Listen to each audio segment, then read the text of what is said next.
Presidente Lula e premier espanhol Pedro Sánchez firmam 3 acordos entre Brasil e Espanha e discutem guerra na Ucrânia. Justiça determina a suspensão do aplicativo de mensagens Telegram e aplica multa de R$ 1 milhão por dia. E você vai ver também. Após fala de Lula, governo de São Paulo e Antonov confirmaram a suspensão da tratativa de 50 bilhões de dólares em investimentos ucranianos no Brasil. Presidente do Senado, Rodrigo Pacheco, lê requerimento da CPMI do 8 de janeiro e oficializa a criação de comissão no Congresso. Líder chinês conversa pela primeira vez com o presidente ucraniano desde a invasão russa e promete se esforçar para um cessar-fogo. No Dia Nacional da Prevenção e Combate à Hipertensão Arterial, vamos lembrar a importância de se manter bons hábitos para evitar a doença. Agora, no Jornal das 18h30.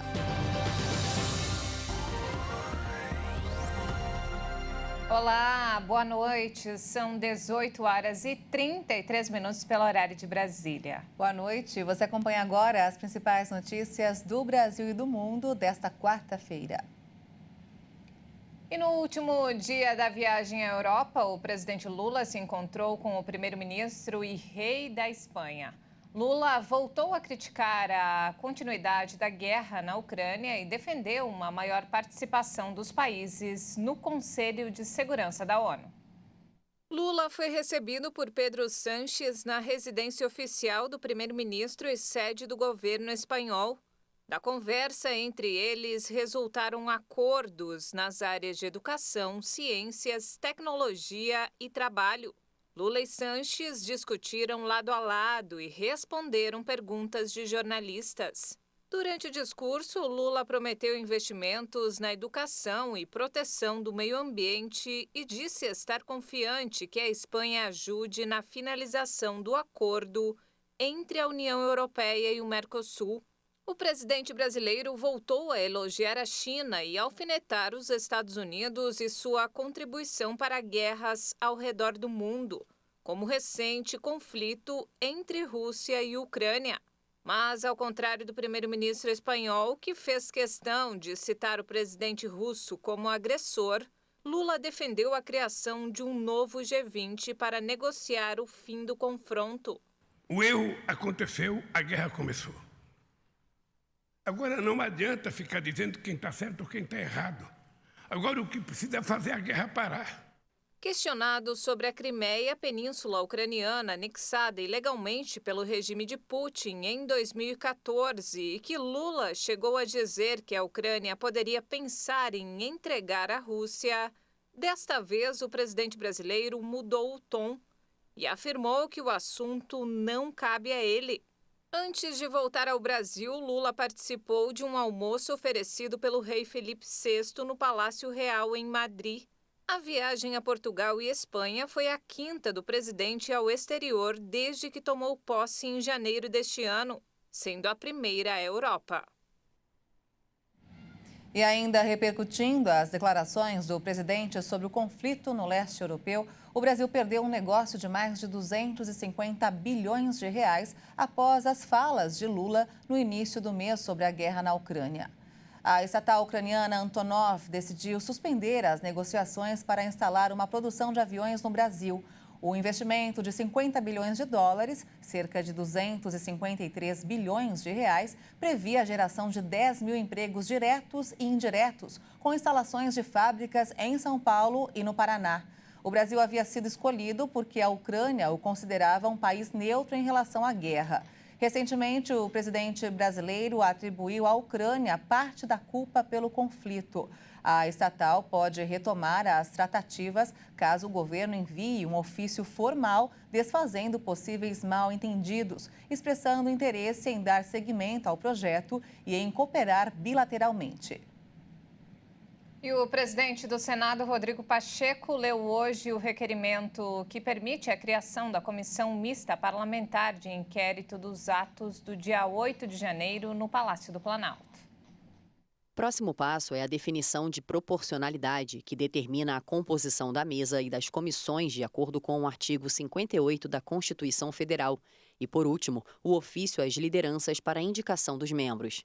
Em resposta a Rogério Marinho, líder de oposição no Senado, o presidente da Câmara explicou o que vem a seguir. Publicada, na verdade, lido o requerimento da CPMI, o próximo passo agora é uma definição da Secretaria-Geral da Mesa, juntamente com a presidência, desta proporcionalidade que será publicada. Antes desta publicação, eu levarei em conta a questão de ordem de Vossa Excelência e eu a recolho nesse instante para a decisão que, obviamente, embasará, inclusive, a publicação da proporcionalidade. E aí, a partir da publicação da proporcionalidade, eventualmente, uma parte ou outra pode suscitar alguma nova questão de ordem. Pacheco destacou ainda que o colegiado já está apto para iniciar os trabalhos.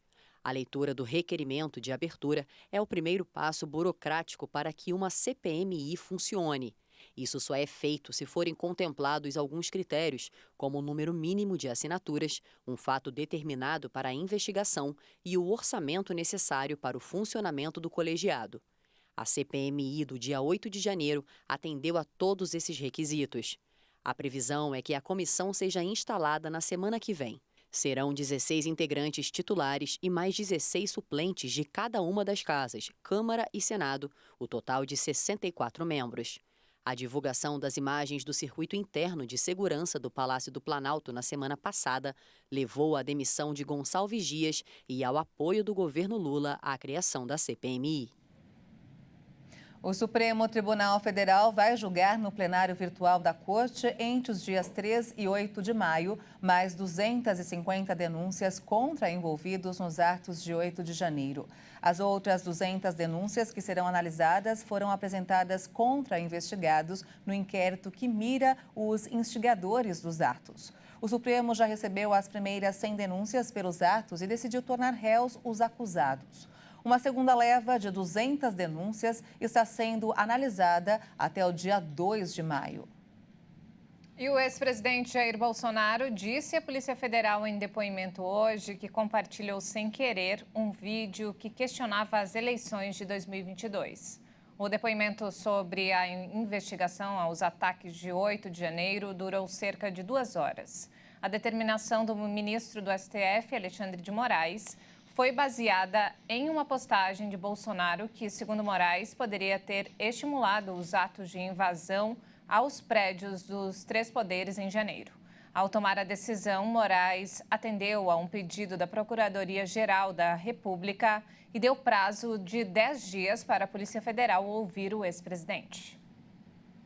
A Justiça determinou hoje a suspensão do aplicativo de mensagens Telegram no Brasil. O governo e a Justiça disseram que a empresa não entregou às autoridades dados solicitados de grupos neonazistas que agem na plataforma.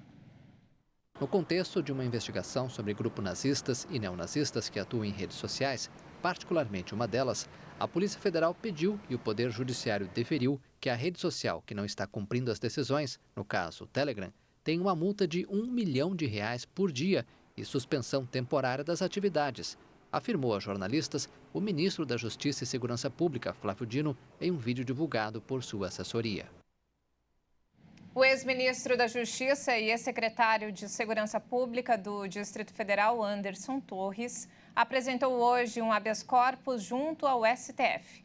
Em nota, o advogado de Torres informou que fez o requerimento diante da piora significativa do quadro clínico e severa crise ocorrida no final da tarde do dia 24. O depoimento adiado na última segunda-feira ainda não tem nova data definida pelo presidente do inquérito da Polícia Federal, que investiga a atuação de Torres e da Polícia Rodoviária Federal no segundo turno das eleições de 2022. A Embaixada do Brasil em Abu Dhabi recebeu o Ministério da Justiça dos Emirados Árabes Unidos a formalização da decisão judicial autorizando a extradição de Tiago Brenan. O empresário foi acusado de estupro, agressão, cárcere privado e ameaça e é considerado foragido pela Polícia Civil por estar há mais de 6 meses no país asiático. A Polícia Federal pretende trazer Brenan ao Brasil algemado pelas mãos e pelos pés por conta do histórico de violência já registrado. Na chegada ao país, ele deve ser conduzido a uma delegacia onde serão cumpridos os mandados de prisão preventiva que estão expedidos e abertos em território brasileiro. O empresário foi preso nos Emirados Árabes no dia 17 de abril, após denúncias de agressão de pelo menos 12 mulheres. E hoje é o Dia Nacional de Prevenção e Combate à Hipertensão Arterial, data que lembra a importância de se manter bons hábitos para evitar a doença. Segundo o Ministério da Saúde, a pressão alta atinge pelo menos 30% da população adulta no Brasil. Henrico descobriu a hipertensão aos 24 anos de idade. Apesar do histórico familiar, conta que foi um susto. A doutora que eu tinha encontrado, ela falou, olha, ela quis me dar um choque de realidade. Ela falou, olha, você vai morrer, você vai ter um infarto, eu acho que tinha 24, na verdade. Ela falou, você vai ter um infarto com 24 anos, então você vai seguir esse caminho, continuar nisso? A hipertensão arterial é a doença que mais mata no Brasil e no mundo. Ela pode levar a infarto, a derrame cerebral, que é o AVC, a insuficiência cardíaca, entre outras doenças, mas essas três são as principais em aumentar a mortalidade no Brasil. A pressão é considerada alta quando maior ou igual a 140/90, mas a cardiologista alerta que recentes mudanças nas diretrizes médicas já consideram hipertensos pacientes com pressão em torno de 13/8. Essas medidas foram tomadas para lembrar nós, profissionais de saúde, principalmente nós médicos, que precisamos intervir de forma prematura neste paciente, nessa pessoa que tem esse quadro de elevação de pressão. Isso porque essa é uma doença silenciosa, que só apresenta sintomas após o agravamento do problema. É sinal de que já tem lesão de órgão-alvo, ou seja, lesão dos órgãos do corpo, como no olho, observando o descolamento de retina, no coração, insuficiência cardíaca, infarto, no rim, como insuficiência renal e até diálise. Quem tem o diagnóstico precisa controlar, como faz o Henrico, que toma 2 comprimidos por dia. Uma de manhã e uma à noite, antes de dormir. Dados da ePharma, plataforma de programas e planos de benefícios em medicamentos, apontam um aumento de mais de 46% no uso de remédios para a hipertensão entre os meses de janeiro e fevereiro de 2023. Isso na comparação com o mesmo período do ano passado, o que sugere aí um crescimento no número de brasileiros diagnosticados com a doença. Mas só o uso de remédios não basta. Para controlar o problema, é preciso adotar um estilo de vida mais saudável. Na época que eu descobri, eu comecei a fazer caminhada, depois progredi para corrida. Também a minha alimentação eu mudei completamente. Como meu avô, eu morava com ele já tinha hipertensão, então a comida já não tinha muito sódio para mudar. Mas a parte de alimentação eu diminuí carboidrato e fui mais proteína, diminuir gordura para tentar realmente perder peso, né? É que a obesidade é um dos fatores de risco para o agravamento e o desenvolvimento da hipertensão, bem como o fator genético, do qual o Henrico faz parte. Mas não para por aí.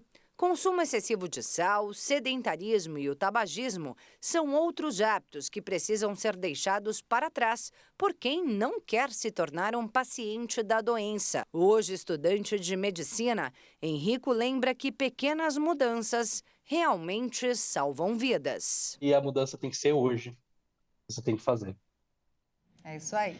E veja a seguir, líder chinês conversa pela primeira vez com o presidente ucraniano desde a invasão russa e promete se esforçar para um cessar-fogo. E ainda, a Justiça libera bilhões de reais de atrasados a beneficiários do INSS. Nós voltamos em instantes. Até já.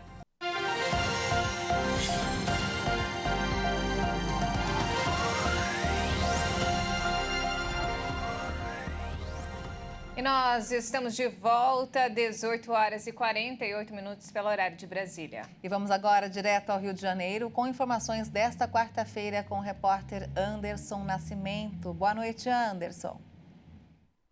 Boa noite, Maria Alice e Juliana. E olha só, a violência pública tem afetado a vida escolar dos alunos aqui no Rio de Janeiro. O período letivo dos estudantes ainda nem completou 2 meses e mais de 200 escolas municipais precisaram interromper ou cancelar as aulas por questões de segurança só este ano. Foram quase 1.600 fechamentos devido a tiroteios. Ao todo, 85.358 alunos foram prejudicados com a suspensão das atividades, que representa 13,5% do total de estudantes da rede. As regiões mais afetadas foram o Complexo da Maré, Cidade de Deus, Vila Kennedy e Praça Seca. De acordo com o Sindicato dos Profissionais da Educação, esta é uma situação trágica que compromete a qualidade do ensino e afeta o lado psicológico de quem é obrigado a conviver com o medo. E uma boa notícia: alguns itens da cesta básica diminuíram o preço. Uma pesquisa da Associação de Supermercados do Rio de Janeiro mostra uma redução de 1,4% no valor da cesta básica em março, se comparado com o mês anterior. Os produtos que mais contribuíram para a diminuição foram a cebola, com redução de 40%, e o limão, com menos de 35%. O frango em pedaços, a alcatra e o alho também ficaram mais baratos. A capital fluminense ainda tem uma das cestas mais caras do país, mas a expectativa dos economistas é que, com a desaceleração da inflação,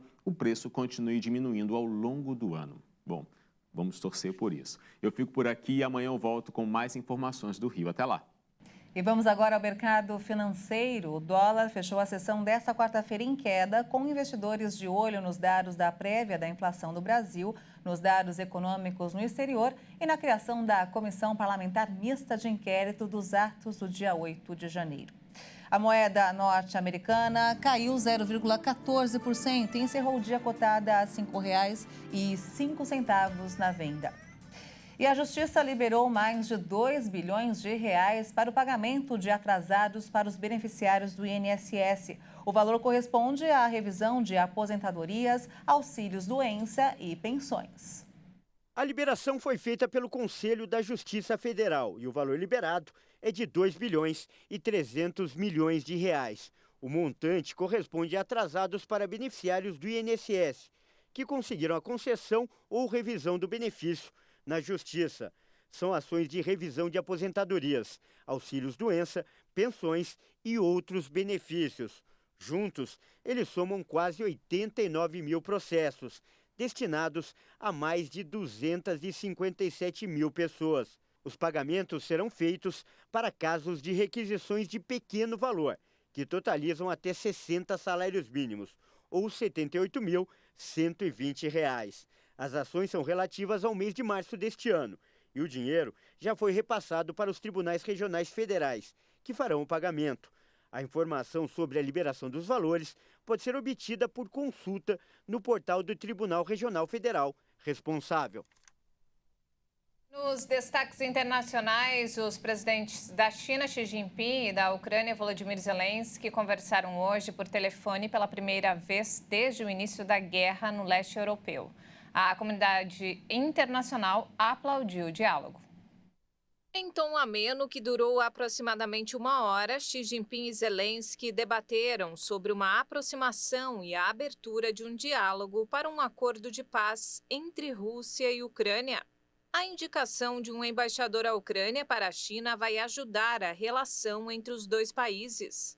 A imprensa estatal chinesa afirmou que Pequim vai enviar um representante especial para a Ucrânia e a outros países para conduzir a comunicação mais efetiva. Também disse que, durante a ligação, Xi Jinping não mencionou a Rússia nem usou a palavra guerra, mas que o líder chinês reforçou o papel do país em promover a paz. E de volta ao Brasil, vamos falar agora de futebol. É isso aí, Ju. Leonardo Félix comenta os jogos decisivos da Copa do Brasil nesta quarta-feira. Boa noite, Léo. Boa noite, Maria Alice e Juliana. Boa noite a todos que nos assistem aqui no Jornal das 18h30. Hoje teremos uma noite de emoção e definições na terceira fase da Copa do Brasil.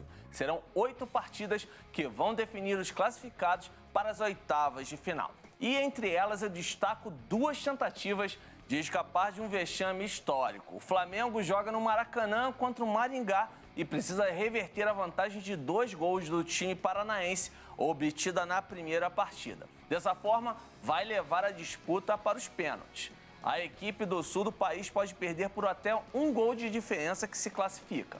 Já o Corinthians vive situação parecida na Neoquímica Arena. Também foi derrotado na ida por 2-0 pelo Remo, em Belém, e agora busca a virada para se classificar. Os paraenses ficam com a vaga até com a derrota por 1 gol. Mais 2 paulistas entram em campo daqui a pouquinho. O Santos joga na Vila Belmiro contra o Botafogo de Ribeirão Preto e está tranquilo. Pode perder pela diferença mínima, que vai para as oitavas. E o Palmeiras também joga com vantagem de 2 gols, fora de casa, contra Tombense em Uberlândia. Na terça-feira foram definidos outros 4 classificados para as oitavas de final da Copa do Brasil. O São Paulo, que já começa a ter a cara do treinador Dorival Júnior, venceu a segunda partida seguida sem tomar gols, 1-0 em cima do Ituano. O Cruzeiro também vai buscando seu melhor acerto com o técnico português Pepa e bateu o Náutico por 2-0 lá no Independência. O Fluminense segue avassalador e repetiu o placar da ida. O tricolor carioca atropelou o Paysandu em Belém, 3-0. E o Atlético Paranaense passou sufoco, mas venceu por 2-1 o CRB na Arena da Baixada e levou a decisão para os pênaltis. No fim, triunfo por 4-2. E na quinta-feira termina a terceira fase da Copa do Brasil com mais 4 jogos. É isso aí, Juliana e Maria Alice, eu me despeço por aqui e volto na sexta-feira com mais informações dos esportes. Grande abraço e até lá. Obrigada, Léo, pelas informações. E o Jornal das 18h30 fica por aqui. Você acompanha outras informações durante a nossa programação. Uma boa noite para você. Obrigada pela companhia, ótima noite para você e até mais.